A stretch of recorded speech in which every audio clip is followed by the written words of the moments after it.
just another quick video, guys. All in all, though. But, I stapled all this shit. And that was probably stupid as fuck.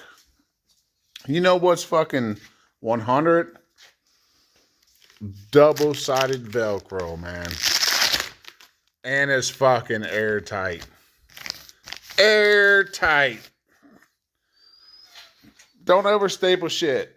Get the double-sided Velcro. It's pretty cheap. It ain't much. You get a big old fucking roll of it.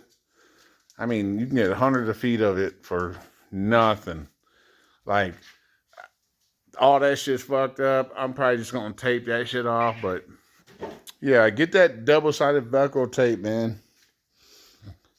That shit's 100. I'm going to show it to you. I don't like the way they did it, though. They put it in like one roll. You see how they did that shit? They should have put it different. Because when you're trying to do it, it's all one fucking roll.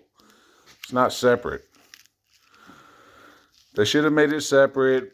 That's the only thing that sucks about it, but the shit sticks like a motherfucker. So if you're ever just trying to seal some shit off, get that Velcro tape because that shit is 100. It's airtight, man. There's no air coming through that shit at all. There's Zigbo. Say hi, Zigbo. Ziggy. I'm fucking with the kitty. He always fucks with the kitties. I don't know why. But yeah, this shit's airtight, man. You guys will love it. Check it out.